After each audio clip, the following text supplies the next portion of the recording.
Hello दोस्तों, नमस्कार। स्वागत है आपके अपने यूट्यूब चैनल संजय टेक्निकल @21 में।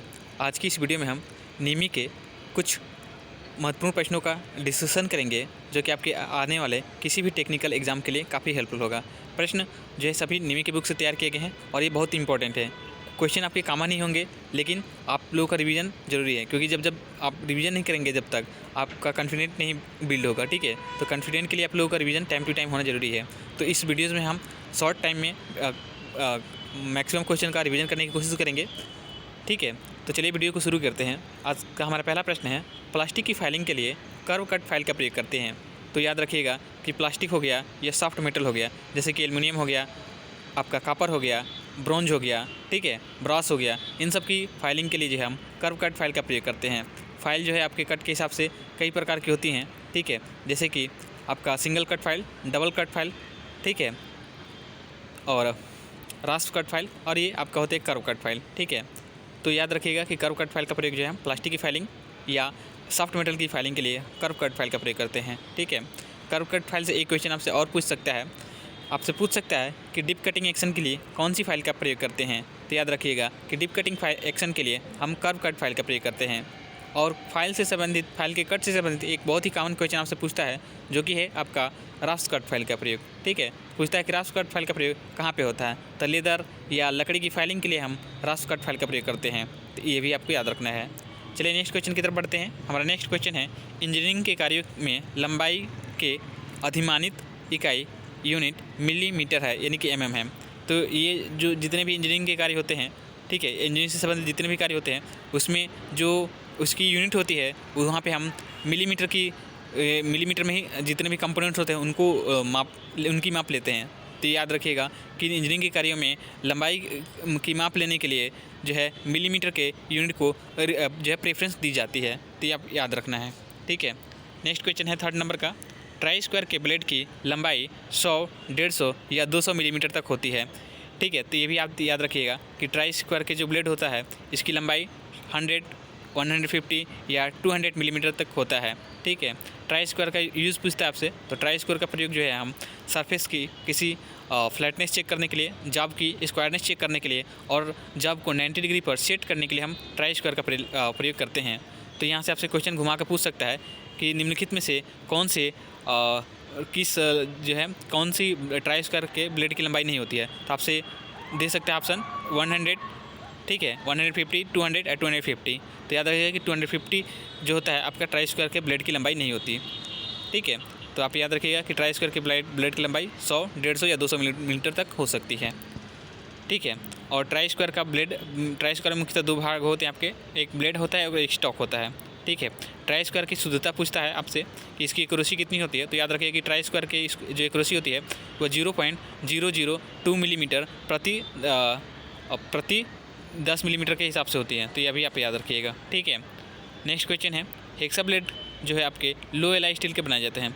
तो हेक्सा ब्लेड जो है आपके हेक्सा फ्रेम में प्रयोग किया जाता है, जिसके द्वारा धातुओं को काटने का कार्य किया जाता है। हेक्सा ब्लेड जो है आपके लो एलॉय स्टील या हाई स्पीड स्टील के भी बनाए जाते हैं। तो यहाँ पे याद रखिएगा। ठीक है, नेक्स्ट 5 नंबर क्वेश्चन है, मशीन स्पिंडल के कंसेंट्रिक में जॉब को सेट करने के लिए सरफेस गैस नहीं, यहाँ पे गेज है, का प्रयोग करते हैं। तो मशीन के स्पिंडल को कंसेंट्रिसिटी में, यानी कि संकेंद्रितता में उसको सेट करने के लिए हम सरफेस गेज का प्रयोग करते हैं। तो ये भी आप याद रखिएगा। ये क्वेश्चन इंपॉर्टेंट है, कई सारे एग्जाम में पूछा गया है कि मशीन के स्पिंडल को कंसेंट्रिसिटी में सेट करने के लिए हम कौन से टूल का प्रयोग करते हैं। तो याद रखिएगा कि सरफेस गेज का हम प्रयोग करते हैं।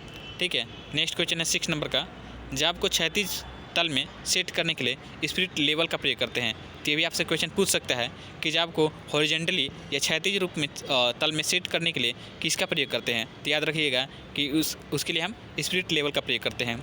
स्पिरिट लेवल का कार्य करने के सिद्धांत पूछता है। ठीक है, तो इसमें क्या होता है आपके नेक्स्ट क्वेश्चन की तरफ बढ़ते हैं। 7 नंबर क्वेश्चन है आपका, डिवाइडर का साइज़ 50 से लेकर के 200 मिलीमीटर तक होता है। तो जो डिवाइडर होता है इसका कार्य जो है आपका सर्किल बनाने के लिए, ठीक है, दूरियों को ट्रांसमिट करने के लिए किया जाता है। ठीक है, और यह जो एक प्रकार का इनडायरेक्ट मेजरिंग इंस्ट्रूमेंट भी है, जिसका साइज़ जो होता है 50 से लेकर के 200 मिलीमीटर तक का होता है। ये भी आप याद रखिएगा। नेक्स्ट क्वेश्चन है, ड्रिल में वेव का मुख्य कार्य फ्लूइड्स को अलग अलग करना है। तो जो ड्रिल में आपका वेव होता है जो पॉइंट के बिल्कुल नीचे होता है, मतलब बीच में होता है, और इसका मुख्य कार्य जो है आपके फ्लूइड्स को अलग अलग करना होता है। फ्लूइड्स ड्रिल मशीन में दिए जाते हैं ताकि आपके जो ड्रिलिंग करते समय जो आपके मटेरियल में जो फ्लूइड्स बनते हैं, जो पदार्थ बनते होते हैं, वो आपके कर्ली फॉर्म में आपके बाहर निकल सकें, और इन फ्लूइड्स के माध्यम से ही आपके कटिंग पॉइंट तक आपका जो है कूलेंट आपका पहुंच पाता है। ठीक है, तो ये भी आप याद रखिएगा। नेक्स्ट क्वेश्चन है 9 नंबर का, ड्रिलिंग के लिए MT1 से MT5 तक 5 अलग अलग साइज़ के मोस्ट टेपर प्रयोग किए जाते हैं। तो ये मोस्ट इम्पॉर्टेंट क्वेश्चन है। ठीक है, ड्रिलिंग मशीन के लिए ड्रिलिंग ऑपरेशन के लिए हम MT1 से लेकर के MT5 तक के मोस्ट टेपर प्रयोग करते हैं। तो ये आप याद रखिएगा। ठीक है, और आपसे पूछता है कि ड्रिलिंग मशीन के स्पिंडल पे कौन सा टेपर दिया जाता है, तो भी आप याद रखिएगा कि ड्रिलिंग मशीन के स्पिंडल पर मोस्ट टेपर दिया जाता है। ठीक है, और ड्रिलिंग ऑपरेशन क्या है, तो ड्रिलिंग मशीन में हम क्या करते हैं, ड्रिल बीट का प्रयोग करके हम किसी जॉब के अंदर गोल सुराख करते हैं, जिसे हम क्या कहते हैं, ड्रिलिंग ऑपरेशन करते हैं। ड्रिलिंग मशीन जो है आपका एक प्रकार का मल्टी पॉइंट कटिंग टूल है, ये भी आपको याद रखना है। नेक्स्ट 10 नंबर क्वेश्चन की तरफ बढ़ते हैं। 10 नंबर क्वेश्चन है हमारा, कटिंग स्पीड को मीटर प्रति मिनट द्वारा व्यक्त किया जाता है। तो ये भी मोस्ट इंपॉर्टेंट क्वेश्चन है, आपसे कई सारे एग्जाम में पूछा गया है कि कटिंग स्पीड को किस में व्यक्त किया जाता है। तो आपसे दे देता है आपको मिलीमीटर, ठीक है, और मीटर दे देता है। तो आपसे याद रखिएगा कि कटिंग स्पीड को मीटर प्रति मिनट द्वारा व्यक्त करते हैं। इसे सरफेस स्पीड अथवा पेरिफेरल स्पीड या परिधीय गति भी कहते हैं। तो ये भी मोस्ट इंपॉर्टेंट क्वेश्चन है।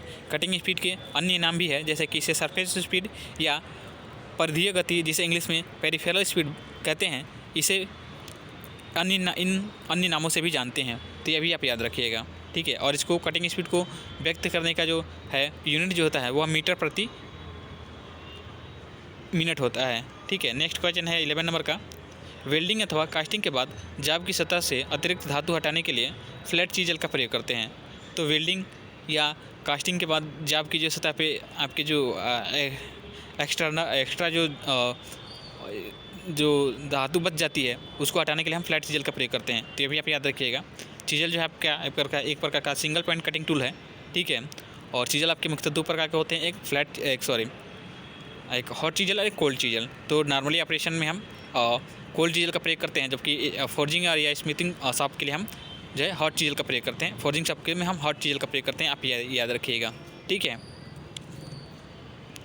नेक्स्ट क्वेश्चन की तरफ बढ़ते हैं। नेक्स्ट 12 नंबर क्वेश्चन है, भारतीय मानक के अनुसार 3 तरह की ड्रिल से विभिन्न पदार्थों में ड्रिलिंग की जाती है। तो ये भी याद रखिएगा कि आपकी भारतीय स्टैंडर्ड के हिसाब से 3 प्रकार की ड्रिल से विभिन्न अलग अलग पदार्थों में हम ड्रिलिंग का कार्य कर सकते हैं। ये 3 प्रकार होते हैं उनके, H, N और S। ठीक है, तो एक होता है H, यानी कि H मतलब हार्ड टाइप का।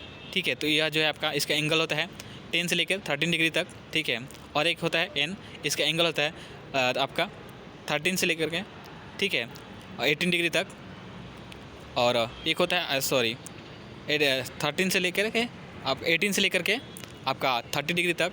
और एक होता है एस टाइप, जिसका एंगल जो होता है 35 से लेकर के 40 डिग्री तक होता है। पुनः एक बार आपको बता देते हैं कि भारतीय मानक के अनुसार 3 तरह के ड्रिल से विभिन्न पदार्थों में ड्रिलिंग की जाती है। यह 3 प्रकार होते हैं ड्रिल के, H, N और S। जो H टाइप है इसका एंगल होता है 10 से 13 डिग्री। ठीक है, जो H टाइप है इसका एंगल होता है 18 to 30 डिग्री। और जो H टाइप ड्रिल होता है इसका एंगल होता है 35 to आपका 40 डिग्री। तो ये आपसे क्वेश्चन पूछ सकता है।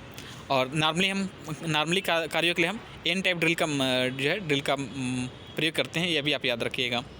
ठीक है, next question number 30 number, star wheel dresser का प्रयोग पेडेस्टल ग्राइंडर के लिए किया जाता है। तो ये भी इंपॉर्टेंट क्वेश्चन है, इसको याद रखिएगा कि स्टार व्हील ड्रेसर का प्रयोग हम पेडेस्टल ग्राइंडर के लिए करते हैं। नेक्स्ट 40 नंबर क्वेश्चन है, माइक्रोमीटर का निहाई यानी कि जिसे हम एनविल कहते हैं इंग्लिश में, एलॉय स्टील का बना होता है। तो ये भी आप याद रखिएगा कि माइक्रोमीटर का जो एनविल होता है यह एलॉय स्टील का बना होता है। माइक्रोमीटर के एनविल और स्पेंडल पे के जो टिप होता है इस पर कार्बाइड की परत दी जाती है, ये भी आप याद रखिएगा, ताकि आपका जो एनविल का माइक्रोमीटर का एनविल या स्पेंडल है यह जल्दी से घिसे ना। ठीक है, तो ये भी आप याद रखिएगा।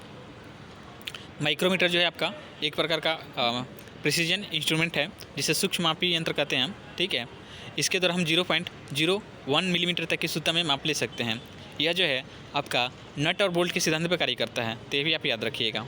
ठीक है, नेक्स्ट क्वेश्चन की तरफ बढ़ते हैं। वर्नियर बेवल प्रोटेक्टर एक प्रकार का परिशुद्ध मापी यंत्र है।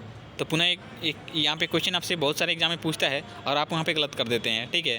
तो जब भी आपसे पूछे कि वर्नियर वेवल प्रोटेक्टर, तो यह एक प्रकार का डायरेक्ट मेजरिंग इंस्ट्रूमेंट है, ये आप याद रखिएगा, जिससे किसी भी जॉब का एंगल जो है 5 डिग्री की शुद्धता में माप सकते हैं। यानी कि वर्नियर वेवल प्रोटेक्टर एक प्रकार का एंगल, ठीक है, कोण को मापने वाला यंत्र है, ठीक है, जिसके द्वारा हम 5 मिनट की शुद्धता में किसी भी जॉब का एंगल, किसी भी जॉब का कोण माप सकते हैं। अब यही आपसे पूछता है कि बेवल गेज, तो बेवल गेज जो होता है वो आपका एक प्रकार का इनडायरेक्ट यानी कि अप्रत्यक्ष मापन लेने वाला यंत्र है, जबकि वर्नियर वेवल प्रोटेक्टर आपका प्रत्यक्ष माप लेने वाला यंत्र है। तो ये भी आपका ये बेसिक डिफरेंट है वर्नियर वेवल प्रोटेक्टर और बेवल गेज में, तो इसको आप याद रखिएगा। यहाँ पे आपका नाम थोड़ा सा सिमिलर है, तो इस वजह से आप कंफ्यूज हो जाते हैं, ये कई बार एग्जाम में आप गलत कर देते हैं हमसे। तो उम्मीद है यहाँ से आपके गलती नहीं होगी। नेक्स्ट क्वेश्चन है 60 नंबर का, यहाँ पे मिस्टेक है, वर्नियर हेड गेज में ऑफसेट स्क्राइबर का प्रयोग होता है। तो ये भी इंपॉर्टेंट क्वेश्चन है और कई सारे एग्जाम में रिपीट हुआ क्वेश्चन है। आपसे पूछता है कि वर्नियर हेड गेज में कौन से स्क्राइबर का प्रयोग करते हैं, तो वर्नियर हेड गेज में याद रखिएगा कि ऑफसेट स्क्राइबर का इस्तेमाल करते हैं या प्रयोग करते हैं, ठीक है। स्क्राइबर आपके अलग अलग प्रकार के होते हैं, जैसे कि ऑफसेट स्क्राइबर हो गया, बेंट स्क्राइबर हो गया, स्ट्रेट स्क्राइबर होता है, लेकिन हम वर्नियर स्क्राइबर में जो है ऑफसेट स्क्राइबर का ही इस्तेमाल करते हैं, ठीक है। नेक्स्ट क्वेश्चन है, और ऐसे सामान्यतः आपसे पूछे कि स्क्राइबर का प्रयोग किस लिए करते हैं, तो मार्किंग के लिए हम क्या करते हैं, स्क्राइबर का प्रयोग करते हैं। इसका एंगल जो होता है इसका जो एंगल होता है आपका 12 से 15 डिग्री होता है, ये भी आप याद रखिएगा। नेक्स्ट क्वेश्चन है 70 नंबर का, counter sinking multi point cutting वाले टूल होते हैं। तो जो काउंटर सिंक होते हैं यह आपका मल्टी पॉइंट कटिंग टूल होता है, ठीक है। तो काउंटर सिंकिंग होती क्या है, एक प्रकार से ये याद रखिएगा कि ड्रिल होल किया गया हो अगर, तो उस किए गए ड्रिल होल को बेवल करने की जो क्रिया होती है उसी को हम क्या कहते हैं, काउंटर सिंकिंग कहते हैं। और उस क्रिया में प्रयोग किए जाने वाले टूल को हम काउंटर सिंक कहते हैं। और जो काउंटर सिंक होते हैं आपके मल्टी पॉइंट होते हैं, ठीक है। तो यह भी याद रखिएगा, ठीक है। नेक्स्ट क्वेश्चन है 80 नंबर का, किसी ड्रिल को निश्चित गहराई तक बड़ा करने की संक्रिया को काउंटर बोरिंग कहते हैं। तो काउंटर बोरिंग क्या है, यह एक प्रकार की क्रिया है जिसमें हम किए गए होल को बड़ा करते हैं, ठीक है। नेक्स्ट है, फ्लाई कटर के द्वारा स्पॉट फेसिंग की जाती है। तो जो फ्लाई कटर के द्वारा हम, यह भी क्वेश्चन इंपॉर्टेंट कई सारे एग्जाम में पूछा गया है कि स्पॉट फेसिंग किसके द्वारा की जाती है, तो याद रखिएगा कि स्पॉट फेसिंग जो है आपका फ्लाई कटर के द्वारा की जाती है, ठीक है। और फ्लाई कटर स्पॉट फेसिंग हो गया, या काउंटर जो आपकी बोरिंग होती है, ठीक है। ये दोनों ऑपरेशन आपके लगभग सेम ही होते हैं, ठीक है। एक सेकेंड थोड़ा, हाँ 19 नंबर क्वेश्चन है, फ्लाई कटर हो गया, स्पॉट फेसिंग हो गया, या आपका काउंटर बोरिंग हो गया, ये लगभग आपके सेम ही ऑपरेशन होते हैं। काउंटर बोरिंग और स्पॉट फेसिंग में अंतर बस इतना होता है कि स्पॉट फेसिंग हम थोड़ी सी कम गहराई तक होल करते हैं और काउंटर बोरिंग में ज़्यादा गहराई तक, इसमें अधिक गहराई तक होल किया जाता है। स्पॉट फेसिंग हम क्यों करते हैं, यह करते हैं हम किसी भी नट बोल्ट या वाशर के हेड को स्थान देने के लिए, ठीक है। जबकि काउंटर बोरिंग जो की जाती है वो आपके सॉकेट स्क्रू के हेड को स्थान देने के लिए की जाती है काउंटर बोरिंग। तो ये आप याद रखिएगा, ये बेसिक डिफरेंट है काउंटर बोरिंग और स्पॉट फेसिंग में। नेक्स्ट क्वेश्चन है, थ्रेड की प्रोफाइल को चेक करने के लिए स्क्रू पिच गेज का प्रयोग करते हैं। तो ये याद रखिएगा कि थ्रेड की प्रोफाइल को चेक करना हो या स्क्रू के पिच को चेक करने के लिए हम स्क्रू पिच गेज का प्रयोग करते हैं। तो ये इंपॉर्टेंट क्वेश्चन है, यहाँ से आप याद रखिएगा। नेक्स्ट क्वेश्चन है 21 नंबर का, क्रेस्ट और रूट को मिलाने वाली सतह को फ्लैंक कहते हैं। तो जो क्रेस्ट होता है और जो रूट होता है, तो क्रेस्ट क्या होता है, तो क्रेस्ट हुआ होता है जो थ्रेड का जो दोनों साइड है, जहाँ पे ऊपर जाकर मिलती है जिस सतह जिस पॉइंट पे, उसी को क्रेस्ट कहते हैं। और थ्रेड की जो दो साइडें आपस में आकर नीचे जिस स्थान पे मिलती है उसको हम रूट कहते हैं।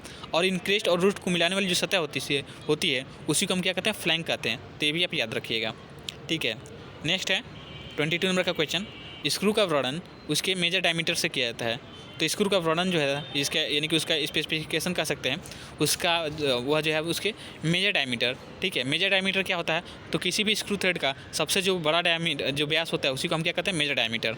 और एक होता है माइनर डायमीटर, तो स्क्रू थ्रेड का जो सबसे छोटा व्यास होता है उसी को कहते हैं माइनर डायमीटर, ठीक है। और एक होता है पिच डायमीटर, तो जो पिच डायमीटर होता है स्क्रू थ्रेड के मेजर डायमीटर और माइनर डायमीटर के बीच जो बीच का व्यास होता है उसी को हम कहते हैं पिच डायमीटर, ठीक है। तो ये भी आप याद रखिएगा। नेक्स्ट है 23 नंबर का क्वेश्चन, नकल थ्रेड में थ्रेड का क्रेस्ट तथा रूट मिलाकर अर्धवृत्त बनाते हैं। तो इंपॉर्टेंट क्वेश्चन है, नकल थ्रेड से संबंधित आपके एग्जाम में पूछता है ठीक है। तो पहले क्वेश्चन आपसे पूछा जाता था या अभी पूछा जाता है कि नकल थ्रेड का प्रयोग कहाँ पे किया जाता है। तो रेलवे की कपलिंग के लिए हम नकल थ्रेड का प्रयोग करते हैं, ठीक है। तो यह भी याद रखिएगा।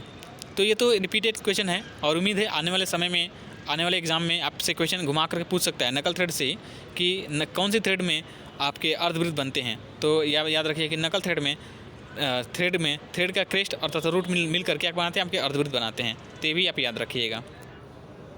नेक्स्ट क्वेश्चन है 24 नंबर का, स्पेयर पार्ट्स के उत्पादन के लिए BSW जिसका फुल फॉर्म होता है ब्रिटिश स्टैंडर्ड व्हिटवर्थ थ्रेड का इस्तेमाल करते हैं। तो याद रखिएगा कि स्पेयर पार्ट्स को उत्पादन करना हो या रिपेयरिंग वगैरह के लिए, ठीक है, हम जो है मरम्मत वगैरह के कार्य जो होते हैं उसके लिए हम BSW थ्रेड का प्रयोग करते हैं। इसका जो एंगल होता है आपका 55 डिग्री होता है। BSW, BSF या आपका BSP, इन तीनों थ्रेड का जो एंगल होता है आपका 55 डिग्री होता है। ये आपको याद रखना है।